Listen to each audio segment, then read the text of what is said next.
नमस्कार, मैं हूं बालकृष्ण थरेजा। आप देख रहे हैं डेली लाइव। आइए शुरुआत करते हैं आज के मुख्य समाचारों की। किसानों ने मेगा हाईवे स्थित टोल प्लाजा पर की महापंचायत। तीनों कृषि कानूनों को लेकर आंदोलन तेज करने का लिया निर्णय।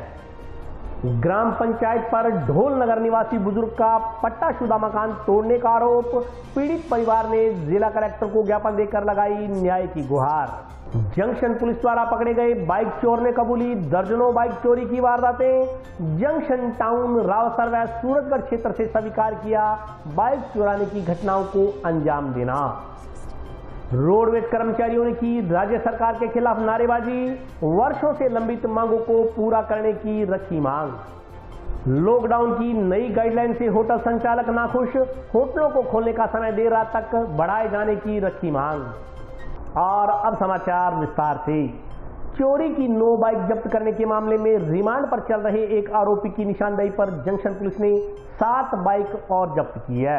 आरोपी ने यह बाइक जंक्शन टाउन के अलावा रावसर व सूरजगढ़ क्षेत्र से चुराना स्वीकार किया है।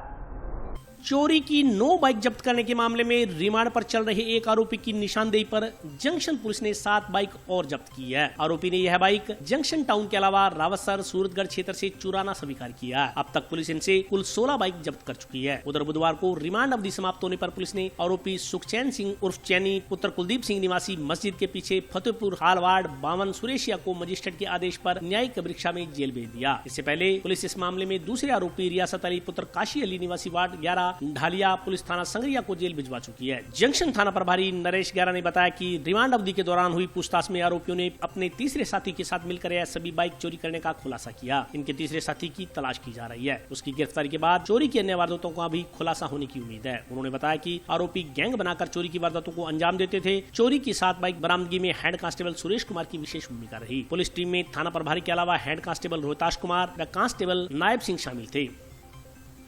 मोटरसाइकिल चोरी की जो वारदातों के संबंध में श्रीमान एसपी साहब और श्रीमान डीसीपी साहब सीओ साहब द्वारा निर्देश लगातार दिए जा रहे थे, जिसमें कार्रवाई करते हुए और इन मोटरसाइकिल चोरों को पकड़ा गया था। उसमें पहले 9 मोटरसाइकिल बरामद की गई थी और उसके बाद पीसी रिमांड लिया गया था, जिसके तहत मुलजिम की इत्तला से 7 मोटरसाइकिल जो बरामद की गई है, जो हनुमानगढ़ जंक्शन टाउन रावसर सूरजगढ़ और आसपास एरिया से चोरी करना बताया है, जिस संबंध में आगे अनुसंधान किया जाए। हाँ, इनकी 3 व्यक्तियों की गैंग बनाकर चोरी करने की बात सामने आई है। अभी हम उसके नाम का खुलासा नहीं कर रहे हैं, तलाश की जा रही है। शीघ्र ही उसको गिरफ्तार किया जाएगा और उससे भी संभावना है कि आगे और मोटरसाइकिल बरामद होंगे। इनके बाइक चोरी के मुकदमे पूर्व में नहीं है, लेकिन और वारदातों के संबंध में इनके मुकदमे हैं। ये अनुसंधान किया जा रहा है कि ये कब से और कितने समय से इस प्रकार की वारदातें कर रहे थे। नहीं, अभी जो और अनुसंधान किया जा रहा है और विस्तृत कंप्लीट अनुसंधान होने के बाद ही पूरा खुलासा किया जाएगा। ग्राम पंचायत पर पट्टाशुदा मकान जबरन तोड़ने का आरोप लगाते हुए गांव ढोल नगर निवासी एक बुजुर्ग ने बुधवार को परिवार सहित जिला कलेक्टर के पास पहुंच ज्ञापन सौंपकर कानूनी कार्रवाई करने की गुहार लगाई। ग्राम पंचायत पर पट्टाशुदा मकान जबरन तोड़ने का आरोप लगाते हुए गांव ढोल नगर निवासी एक बुजुर्ग ने बुधवार को परिवार सहित जिला कलेक्टर के पास पहुंचकर ज्ञापन सौंप कानूनी कार्रवाई करने की गुहार लगाई है। नाजर सिंह पुत्र निदान सिंह मजबी निवासी ग्राम ढोल नगर ग्राम पंचायत भाखरावाली तहसील संगरिया ने आरोप लगाया कि उसका रिहायशी मकान सरपंच ने जबरदस्ती रंजिश में तोड़वा दिया, उसे व उसके परिवार को बेघर कर दिया। इसके अलावा प्रशासन की अनुमति के बिना कीकर, शीशम और खेजड़ी इत्यादि के पेड़ जो उसके घर के सामने लगे थे वे भी उखाड़ दिए। यह पेड़ उसके परिवार से करीब 20 वर्ष पहले लगाए थे। उसका परिवार 50 वर्षों से इस मकान में रिहाइश कर रहा है। बिजली पानी का भी कनेक्शन है। उसका परिवार आर्थिक दृष्टि से कमजोर है। इस मकान के अलावा उनके पास रहने के लिए और कोई जगह नहीं है। नाजर सिंह ने जिला कलेक्टर से जांच करवाकर दोषी के खिलाफ उचित कार्रवाई कर न्याय दिलवाने की मांग की है। इस मौके पर उसके परिवार की करमजीत कौर, महावीर सेठजीपुरा सहित अन्य लोग शामिल थे। जी है ना, सरपंच सानू दुखी कर रहा है जी। पिंड दे विच 2-4 बंदे होर मिलाए, उन्हें आप दे नाल दे मैनू गरीबनी नूं घरों बेघर करता जी। मेरा घर खोलिया, मैं बचूंगी। मेरे लड़के नूं वोटां 'च ठाउंदे सीगे, सानू कहंदे तूं ना ठा, जे तूं मुंडे नूं वोटां 'च ठाया असीं उहनूं छड्डना नहीं गा, ना तुहानूं छड्डना परिवार नूं। नाले जी धक्के नाल वोट पवा ली साडे तो, नाले मैनू घर तो बेघर करता। कहंदे तेरे जवाकां नूं मार देंगे, नहीं थां छड्ड दे। कलैक्टर साहब कहंदा जी जांच करके सुनवाई करेंगे। ये सर भाखरावाली ग्राम पंचायत का मामला है, जो भाखरावाली ग्राम पंचायत में ढोलनगर गांव आता है, जिसमें ये मजबी समाज के घर हैं। कम से कम 3-4 घर लाइन में कोठियाँ भी बनी हुई हैं। उन कोठियों को तो सरपंच ने नहीं, चुनावी रंजिश रखते हुए इन दलित समाज से इनके घर तोड़े गए हैं। पेड़ लगे हुए थे बड़े बड़े, एक तरफ तो पर्यावरण बचाने की, पेड़ लगाने की सरकार मूवमेंट चला रखी है, और जनप्रतिनिधि अपनी द्वेष भावना रखते हुए हरे पेड़ों को जेसीबी मशीन से उसमें टाली, किक्कर और खेजड़ी तक के पेड़ों को तहस महस किया हुआ उखाड़ दिया गया। पूर्व में इन्होंने तहसीलदार से मिले हैं, एसडीएम महोदय संग्रिया उनसे भी मिल चुके हैं, लेकिन इनकी अभी तक कोई सुनवाई नहीं हुई है। और कम से कम 50 सालों से ये परिवार वहाँ रह रहा है, और इस परिवार को कोरोना काल में बेघर कर दिया है, और दर दर की ठोकरें खाते हुए ये परिवार घूम रहा है।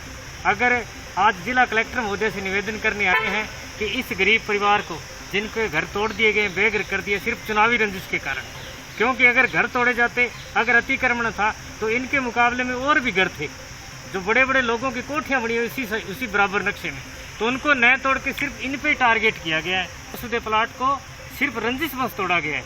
तो हम कलेक्टर महोदय से और लोगों से, पर्यावरण प्रेमियों लोगों से भी निवेदन करता हूँ कि वहाँ ढोलनगर में जाकर के देखें किस प्रकार पेड़ों को तोड़ा गया है, उखाड़ा गया है। तो इस बात को उठाने के लिए, इनका दर्द समझते हुए आज हम जिला कलेक्टर से मिल रहे हैं, जिनमें बहुजन समाज पार्टी की टीम के साथ हम आए हैं, और कुछ पीड़ित परिवार के कम से कम 50 लोग आज हमारे पास आए हुए हैं, और कलेक्टर साहब से मिलने के लिए हम गए हैं। कृषि कानूनों के विरोध में मेगा हाईवे पर गांव कोहला के पास स्थित टोल नाके पर किसान महापंचायत का आयोजन किया गया। केंद्र सरकार के तीनों कृषि कानूनों के विरोध में किसानों का आंदोलन 6 माह से अधिक समय से लगातार जारी है। किसान व किसान प्रतिनिधि टोल नाकों पर बेमियादी धरने पर बैठे हैं। कोरोना काल के चलते पिछले कुछ समय से सुस्त हुए आंदोलन को अब धीरे धीरे तेज किया जा रहा है। इसी कड़ी में बुधवार को जिले भर में जिन जिन टोल नाकों पर किसानों का आंदोलन चल रहा है, वहाँ किसान पंचायतों का आयोजन किया गया। हनुमानगढ़ तहसील में मेगा हाईवे पर गाँव कोला के पास स्थित टोल नाके पर किसान पंचायत का आयोजन किया गया। महापंचायत में किसान मजदूर संघर्ष समिति वक्ताओं ने कहा कि प्रधानमंत्री नरेंद्र मोदी ने बंगाल चुनाव तो हार लिया, अन्य जगह भी चुनाव होने वाले हैं। उन चुनाव में भी भाजपा का इससे भी बुरा हशर होने वाला है, क्योंकि यह लोकतंत्र है, न कि राजतंत्र। उन्होंने कहा कि केंद्र सरकार ने रातों रात कृषि कानून बना दिए, जबकि ये तीनों कृषि कानून किसानों के हक में नहीं है। उन्होंने कहा कि अब कोरोना काल लगभग बीत चुका है और किसान इन कृषि कानूनों के खिलाफ सड़कों पर उतरेंगे। पूरे भारत में रैलियां निकाली जाएंगी, रोड शो होंगे। इसका आगामी यूपी व पंजाब सहित अन्य जगह पर होने वाले चुनाव में भाजपा को पूरी तरह नुकसान होगा, क्योंकि किसान केंद्र सरकार से दुखी हैं। वे 6 माह से सड़कों पर बैठे हैं, लेकिन उनकी कोई सुनवाई नहीं हो रही। उन्होंने आरोप लगाया कि 16 दौर की मीटिंग के बाद अब सरकार किसानों से वार्ता का नाम ही नहीं ले रही। इसके खिलाफ किसान अब फिर लामबंद हो रहे हैं। उन्होंने कहा कि एक तरफ सरकार एमएसपी बढ़ाने की बात कहती है, जबकि दूसरी तरफ 10 साल पहले जिस दाम पर नरमा धान की खरीद हो रही थी, आज भी उसी दाम पर खरीद की जा रही है। उन्होंने अपनी मांग दोहराते हुए कहा कि जब तक एमएसपी पर खरीद की गारंटी का कानून नहीं बनाया जाता और तीनों कृषि कानूनों को वापस नहीं लिया जाता, किसान अपना आंदोलन जारी रखेंगे। सोन सरकार मन संगनी तारा देश होनो आया फिर तंगनी तारे देश नूर जान वाला बोलिए आप भुखा रह के कुछ भी न खटदा अखा खोल के दावेक सरकार नी तैनू पूरा भी ख्याल नहीं हो जटदा अखा खोल के दावेक सरकार नी तैनू पूरा भी ख्याल नहीं हो जटदा सारो चोला कणक ते नरमा गवारनी घरे रख के की पाउणे असी चारनी सारो चोला कणक ते नरमा गवारनी घरे रख के की पाउणे असी चारनी उदो 10 की सी सेंटे दा बनदा जदों विकदा सी 30,000 नी तो चरिया न गया फिर पापियो तो चरिया न गया फिर पापियो इस देश दा किसान पैसे वटदा अखां खोल के ता वेख सरकार नी तैनू पूरा भी ख्याल नहीं हो जटदा पौधे महीने 80 साल दे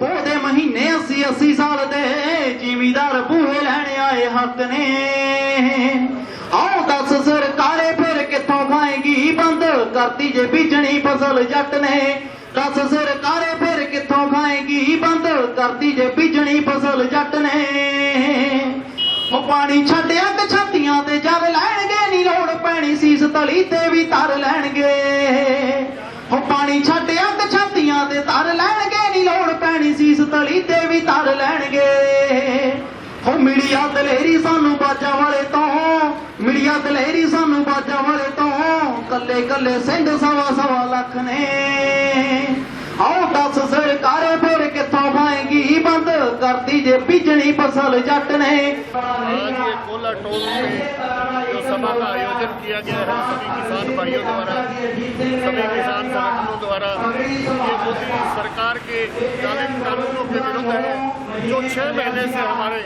सभी भाई, किसान भाई, मजदूर भाई जो धरनों में बैठे हैं दिल्ली में और जगह जगह पूरे देश में जो प्रदर्शन चल रहा है उसमें भागीदार बने हुए हैं।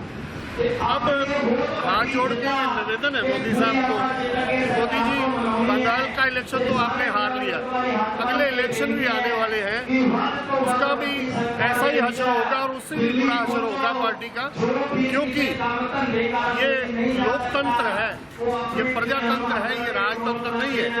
जैसे आपने एक राजा की तरह ये आदेश देते हो और रातों रात आप पूरा करवाते हो, तो ये काले कानून रातों रात और किसानों के खिलाफ जो बनाए हैं आपने, पहले ये कानून है जो किसानों के है ही नहीं, क्योंकि ये कॉर्पोरेट सेक्टर के लिए एक ट्रेडिंग बनाई गई है।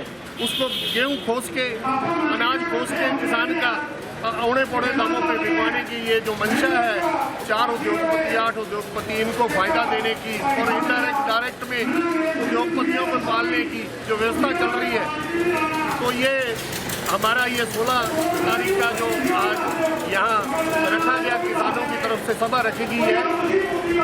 अब आगे आने वाले टाइम में ये कोरोना की मार जो कोरोना चल रहा था, अब ये कोरोना विदाई ले रहा है।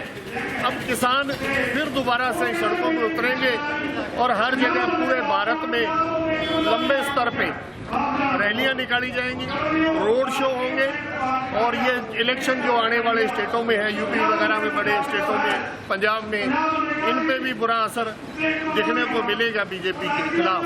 ਅੱਜ ਜੀ ਕੋਲਾ ਟੋਲ ਨਾਕਾ ਤੇ ਕਿਸਾਨ ਸਾਡੇ ਭਰਾ ਇਕੱਠੇ ਹੋਏ ਨੇ, ਕਿਸਾਨ ਮਜ਼ਦੂਰ ਜਿਹੜੇ ਸਰਕਾਰ ਨੇ 3 ਕਾਲੇ ਕਾਨੂੰਨ ਬਣਾਏ ਨੇ, ਉਹਨਾਂ ਦੇ ਵਿਰੋਧ ਦੇ ਵਿੱਚ ਕਾਫੀ ਟਾਈਮ ਤੋਂ ਇੱਥੇ ਧਰਨਾ ਦੇ ਰੱਖਿਆ ਹੈ, ਟੋਲ ਨਾਕਾ ਫ੍ਰੀ ਕਰਾ ਰੱਖਿਆ ਤੇ ਉਹਦੇ ਫਿਰ ਦੁਬਾਰਾ ਇਕੱਠੇ ਹੋਏ ਆ ਔਰ ਸਰਕਾਰ ਨੂੰ ਅਪੀਲ ਕੀਤੀ ਜਾਂਦੀ ਹੈ ਵੀ ਜਿਹੜੇ 3 ਕਾਲੇ ਕਾਨੂੰਨ ਬਣਾਏ ਜ਼ਿਮੀਂਦਾਰਾਂ ਵਾਸਤੇ ਇਹਨਾਂ ਨੂੰ ਰੱਦ ਕੀਤਾ ਜਾਵੇ ਤੇ ਕਿਸਾਨਾਂ ਨੂੰ, ਜਿਹੜੇ ਕਿਸਾਨ ਖੁਸ਼ਹਾਲ ਹੋ ਸਕਣ। ਹੁਣ MSP ਜਿਹੜੀ ਸਰਕਾਰ ਕਹਿ ਰਹੀ ਹੈ ਵੀ ਅਸੀਂ ਧਾਨ ਦੇ ਉੱਤੇ 50% MSP ਦਿੱਤੀ ਆ ਔਰ ਬਾਅਦ 'ਚ ਸਮਝ ਜਦੋਂ ਆਈ ਤਾਂ ਇਹਨਾਂ ਨੇ 50 ਰੁਪਏ ਹੀ MSP ਵਧਾਈ ਔਰ ਸਰਕਾਰ ਇਹ ਪਤਾ ਨਹੀਂ ਮੈਥ ਕਿੱਥੋਂ ਲੈ ਕੇ ਆਉਂਦੀ ਆ ਵੀ 53% MSP ਵਧਾਤੀ, 50% ਵਧਾਤੀ, ਪਰ ਇਹੋ ਜਿਹਾ ਕੁਛ ਨਹੀਂ ਹੈ। ਅੱਜ ਤੋਂ 10 ਸਾਲ ਪਹਿਲਾਂ ਵੀ ਨਰਮੇ ਦਾ ਰੇਟ, ਝੋਨੇ ਦਾ ਰੇਟ ਇਹ ਵਿਕਦਾ ਸੀ, ਅੱਜ ਵੀ ਉਹੀ ਰੇਟ ਵਿਕ ਰਿਹਾ ਤੇ ਇਹ ਕਹਿ ਰਿਹਾ ਵੀ ਅੱਛੇ ਦਿਨ ਆਉਣਗੇ, ਅਜੇ ਤੱਕ ਕੋਈ ਅੱਛੇ ਦਿਨ ਨਹੀਂ ਆਏ। ਸਰਕਾਰ ਨੂੰ ਇਹ ਅਪੀਲ ਹੈ ਵੀ ਇੱਥੇ ਕਾਨੂੰਨ ਰੱਦ ਕੀਤੇ ਜਾਣ। ਹਾਂਜੀ, ਇੱਥੇ ਜਥੇਬੰਦੀ ਵੱਲੋਂ, ਕਿਸਾਨ ਜਥੇਬੰਦੀ ਵੱਲੋਂ ਲੰਗਰ ਲਾ ਰੱਖਿਆ ਹੈ, ਖੀਰ ਦਾ ਪ੍ਰਸ਼ਾਦ ਹੈ और जो भी राहगीर इथों जान छके जाते हैं भरा भी रोडवेज कर्मचारियों ने राज्य सरकार के खिलाफ नारेबाजी करते हुए लंबे समय से लंबित विभिन्न मांगों को पूरा करने की मांग की है। हमारी मांगे पूरी करो, हमारी मांगे पूरी करो, चाहे जो मजबूरी हो हमारी मांगे पूरी हो, चाहे जो मजबूरी हो हमारी मांगे पूरी हो। राजस्थान रोडवेज कर्मचारियों ने प्रदेश व्यापी आह्वान पर आज जंक्शन स्थित बस डिपो के अंदर सरकार के खिलाफ विरोध प्रदर्शन किया। सीटू से जुड़े कर्मचारियों ने सरकार के खिलाफ नारेबाजी करते हुए रिटायर्ड कर्मचारियों का बकाया भुगतान करने, नियमित कर्मचारियों को प्रत्येक 1 तारीख को वेतन देने, पेट्रोल डीजल की बढ़ रही कीमतों पर रोक लगाने सहित विभिन्न मांगों के निराकरण की मांग की। उन्होंने कहा कि लंबे समय से रोडवेज कर्मचारी अपनी इन मांगों को लेकर संघर्ष करते आ रहे हैं, मगर सरकार उनकी कोई सुनवाई नहीं कर रही। उन्होंने कहा कि रोडवेज कर्मचारियों को अथाह मेहनत के बाद भी उनकी खून पसीने की कमाई का पैसा नहीं दिया जा रहा। सरकार जानबूझकर रोडवेज कर्मचारियों को आर्थिक रूप से परेशान कर रही है और नौकरी छोड़ने को मजबूर कर रही है। उन्होंने कहा कि रोडवेज कर्मचारी लंबे समय से अपनी मांगों को लेकर संघर्ष करते आ रहे हैं और जब तक उनकी मांगे नहीं मानी जाती वे संघर्ष को जारी रखेंगे। आज हमारे राज्य व्यापी आह्वान के तहत पूरे राजस्थान के अंदर रोडवेज डिपो के अंतर्गत सभी सीटू यूनियन के कर्मचारियों ने राज्य सरकार से अपनी निरंतर चल रही मांगों के तहत आज जो ये विरोध प्रदर्शन किया गया है, इसके तहत कर्मचारियों को लंबे समय से मांग की जा रही है। सबसे पहली मांग है कि रिटायर्ड जो कर्मचारी हैं उनको समय के ऊपर उनका भुगतान नहीं किया जा रहा है। दूसरी हमारी मांग है कि जो नियमित जो कर्मचारी है जो काम करे उनको 1 तारीख महीने की 1 तारीख को कोई वेतन, उनकी पेंशन है वो नहीं आ रही है। तीसरी हमारी मांग है जो कि आज जो ये महंगाई बढ़ रही है इसके ऊपर है। और चौथी जो हमारी मांग है कि जो पेट्रोलियम जो मूल्य वृद्धि है, जो केंद्र सरकार मूल्य वृद्धि है, राज्य सरकार भी उसके ऊपर जो टैक्स लगाकर मूल्य वृद्धि कर रही है उसके ऊपर है। और जो हमारी जो प्रमुख जो 5वीं जो मांग है वो है 7वां वेतन आयोग की। और हर पूरे निगम बोर्ड राज्य सरकार ने 7वां वेतन आयोग दे दिया है, लेकिन अभी तक अपने राजस्थान रोडवेज के कर्मचारियों को 7वें वेतन से वंचित रखा गया है। हमारी इन मांगों के तहत ही अभी राज्य सरकार के सामने हम ये जो विरोध प्रदर्शन कर रहे हैं, और इसके बाद में जो भी हमें राज्य कमेटी से और आह्वान होगा, जो ये विरोध प्रदर्शन है ये हमारा बढ़ता जाएगा जब तक हमारी राज्य सरकार हमारी मांगें पूरी नहीं करेगी। पूरे राज्य कर्मचारियों को, निगम बोर्ड के कर्मचारियों को 7वां पे कमीशन लागू कर दिया गया, परंतु अभी हमारे राजस्थान रोडवेज में ये भी बकाया पड़ा है। चुनाव से पहले हमारे जो प्रतिनिधि थे, जो नुमाइंदे थे, वो उन्होंने हमसे वादा किया था कि हमारी सरकार आएगी तो रोडवेज के कर्मचारियों को जो समस्याएं हैं उनको हम हल करेंगे, परंतु आज 3 साल के लगभग हो गए, कोई भी इस बात को नहीं देख रहा है कि कर्मचारी रोडवेज का पीड़ित हो रहा है। हमारे जो कर्मचारी हैं वो कोविड-19 2020 के अंदर अपनी जान पे खेल के उन्होंने जो कार्य किया, कोरोना काल में गाड़ियां चलाई, और उनका कोई सरकार हमारी जो बेकदरी कर रही है वो अच्छी नहीं है। इसलिए हमने हमारा जो 7वां पे कमीशन है, जो रिटायर्ड कर्मचारी है, वो कर्मचारी पैसे के अभाव में कुछ लोग मर गए हैं, परंतु अभी तक उनको उनका पैसा नहीं मिला है। बड़े दुख की बात है कि जिसने 40 साल तक सेवा की और वो आदमी अपना ग्रेजुएटी का पैसा या जो पैसा रिटायरमेंट पे मिलना है उसको देखा नहीं, उससे पहले वो आदमी भगवान को प्यारा हो गया। तो इस तरह की हमारी और भी जो मांगे हमारे सेक्रेटरी साहब ने बताई, तो मैं मुख्यमंत्री जी से, परिवहन मंत्री जी से, हमारे CMD साहब से ये निवेदन करूँगा कि तुरंत इन मांगों पर गौर करके और कर्मचारियों की जो वाजिब समस्याएं हैं उनका निपटारा करें। विभिन्न विभागों की एक बैठक कलेक्ट्रेट स्थित सभागार में आयोजित हुई। बैठक में जिला कलेक्टर ने ईंट भट्ठों पर काम करने वाले प्रवासी मजदूरों के पंजीकरण के निर्देश जारी किए।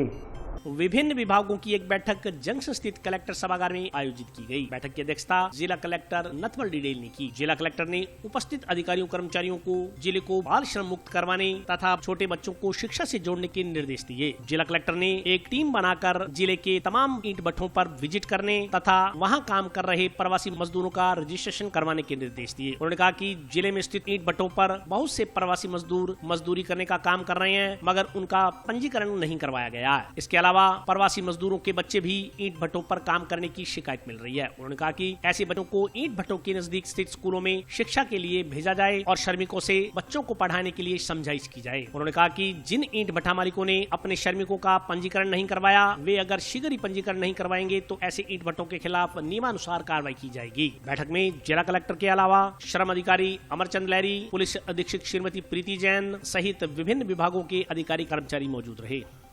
आज जिला कलेक्टर महोदय की अध्यक्षता में बॉन्डेड लेबर विजिलेंस कमेटी और चाइल्ड लेबर टास्क फोर्स की एक मीटिंग का आयोजन हुआ, जिसमें बाल कल्याण समिति, लेबर डिपार्टमेंट, मुख्य चिकित्सा व स्वास्थ्य अधिकारी, शिक्षा विभाग और ईंट भट्ठा संस्थानों के प्रतिनिधि शामिल है। इसमें मुख्य रूप से बंधक श्रम और बाल श्रम के संबंध में समीक्षा की गई।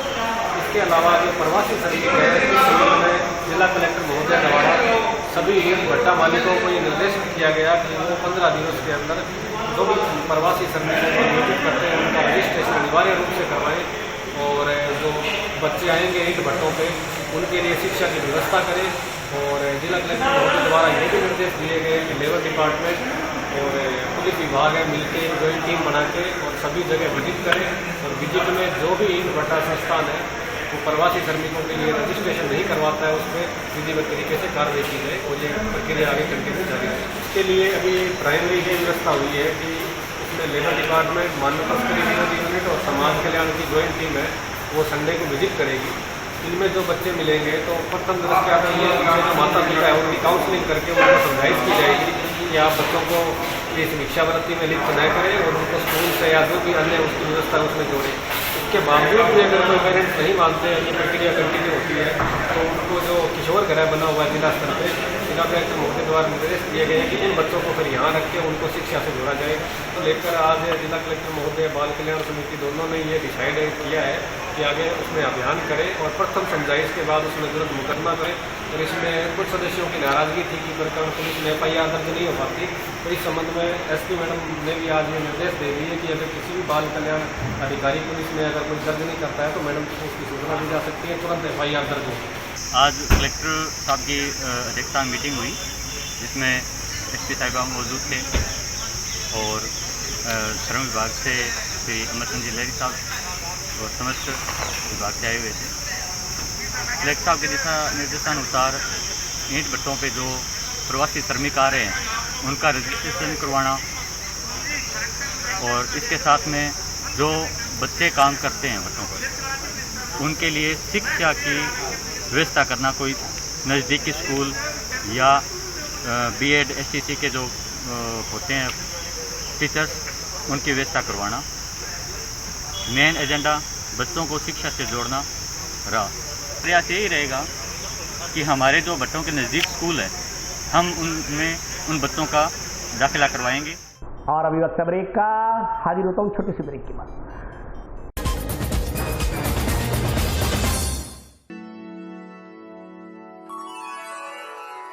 यूं तो कई बार मुझे हंसते देखा है, पर ये हंसी कुछ और है। ये गहना मुझ पर जचता है, पर ये महज एक गहना नहीं। ये रूपरेखा है मेरे मन की, हंसती खिलखिलाती लहरों की, जो आतुर थी अब तक मुझ पर सजने को। इसलिए ये गहना ही मेरा सच्चा श्रृंगार है, श्रृंगार है।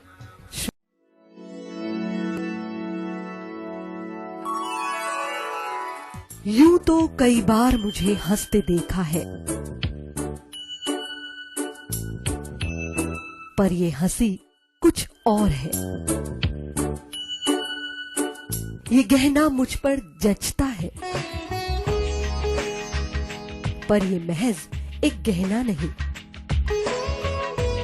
ये रूपरेखा है मेरे मन की, हंसती खिलखिलाती लहरों की,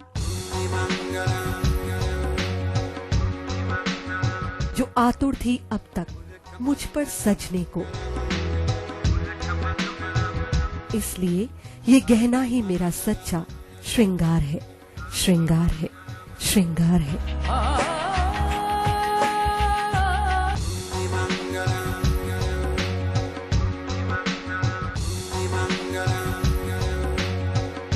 श्रृंगार है।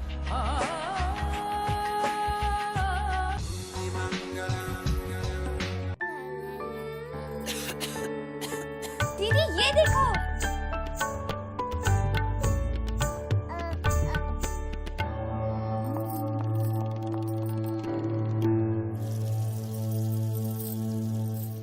नोवेल कोरोना वायरस बीमारी को फैलने से रोका जा सकता है। खांसी और छींक के बाद और बच्चे को छूने से पहले अपने हाथों को साबुन से धोकर इसे फैलने से रोक सकते हैं। वो डॉक्टर साहब हैं? भाई साहब खांसी और बुखार था, सोचा चेक करवा लूं।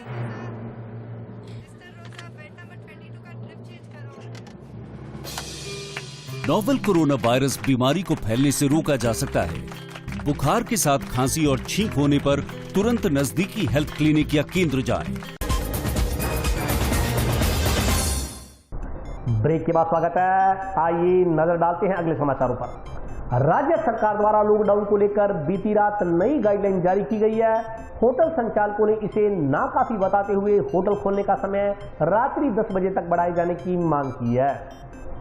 राज्य सरकार ने कोरोना गाइडलाइन के तहत बीती रात नई गाइडलाइन जारी की है। इसके तहत अब सोमवार से शनिवार तक बाजार सुबह 6 बजे से लेकर शाम 5 बजे तक खोले जा सकेंगे। बुधवार को पहले दिन बाजारों में खूब चहल पहल नजर आई, मगर कुछ होटलों दुकानों पर दुकानदार मायूस बैठे नजर आए। इसी क्रम में होटल संचालकों ने राज्य सरकार द्वारा बढ़ाई गई छूट को और ज्यादा बढ़ाने की मांग की है। उन्होंने कहा कि होटलों पर खाना खाने का काम रात्रि को होता है, लेकिन राज्य सरकार ने 5 बजे ही दुकानों को बंद करने के निर्देश जारी किए हैं। इससे उनकी बिक्री न के बराबर है। होटल संचालकों ने बताया कि लंबे समय से कोरोना की मार की वजह से उनके धंधे चौपट पड़े हैं और अब जबकि सरकार ने सुबह 6 बजे से शाम 5 बजे तक होटल खोलने की अनुमति दी है, यह दूसरी दुकानों दूसरे कारों के लिए तो उचित ठहराई जा सकती है, मगर होटल व्यवसाय के लिए होटलों को रात तक खुला रखने की अनुमति दी जानी चाहिए। 1.5 महीना बंद हो गया, 1.5 महीना बाद आज खोले आज खाना खिलाना चालू है।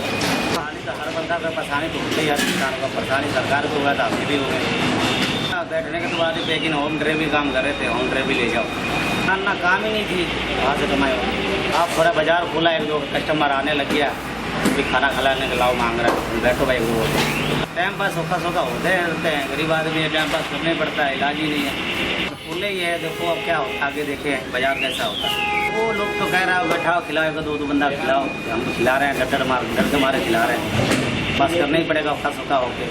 अभी तो दो चार गाय आप देखो आगे क्या होता है, टाइम ही हुआ 11-12 बजे। होटल चलाता हूँ 2 घंटे में, जो कि लगभग 2 महीने से बंद पड़ा था।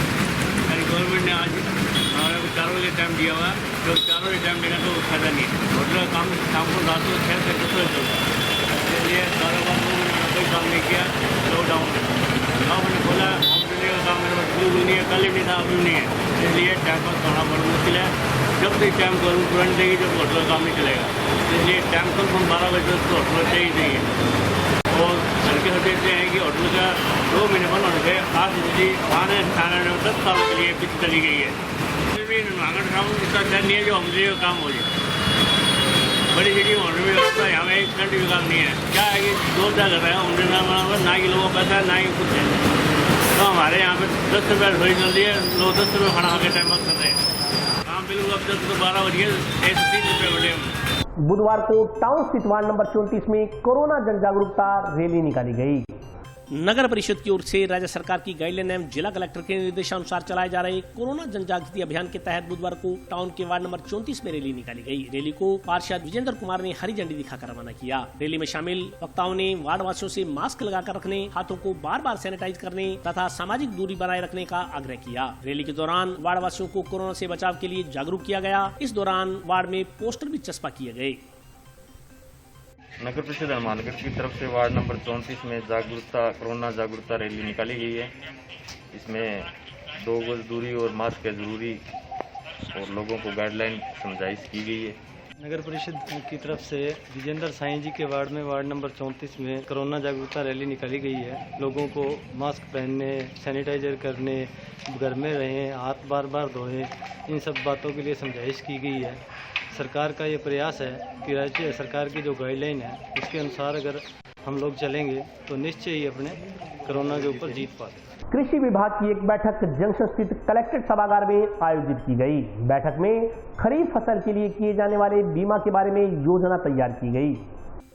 जिला सतर्कता समिति की एक बैठक जिला स्थित जिला कलेक्ट्रेट में आयोजित हुई। इस संदर्भ में जानकारी देते हुए कृषि उप निदेशक दानाराम गोदारा ने बताया कि बैठक में कृषि बीमा को लेकर चल रही समस्याओं को दूर करने पर विचार विमर्श किया गया। इसके अलावा किसानों द्वारा फसल खराबा के बाद बीमा कंपनी को क्लेम के लिए आवेदन करने पर बीमा कंपनी द्वारा संतोषजनक कार्रवाई नहीं करने के मामलों पर भी चर्चा की गई। उन्होंने कहा कि कुछ पटवार मंडलों का फसल बीमा का क्लेम बाकी था जो अब किसानों को मिल चुका है। उन्होंने कहा कि इसमें 11 पटवार मंडल शामिल हैं और लगभग 25 करोड़ रुपए की राशि थी जो किसानों के खाते में आ चुकी है। उन्होंने कहा कि जिला प्रशासन आगामी खरीफ की फसल के लिए किए जाने वाले फसल बीमे की रणनीति तैयार करने में लगा हुआ है और इसके लिए विभिन्न बैंकों के बैंकर्स का भी सहयोग लिया जा रहा है ताकि फसल बीमा की योजना इस प्रकार तैयार की जा रही है कि आगे जाकर किसी को इसमें मुश्किल पैदा ना हो। उन्होंने कहा कि बैठक में किसानों से संबंधित अन्य समस्याओं के निस्तारण पर भी विचार विमर्श किया गया।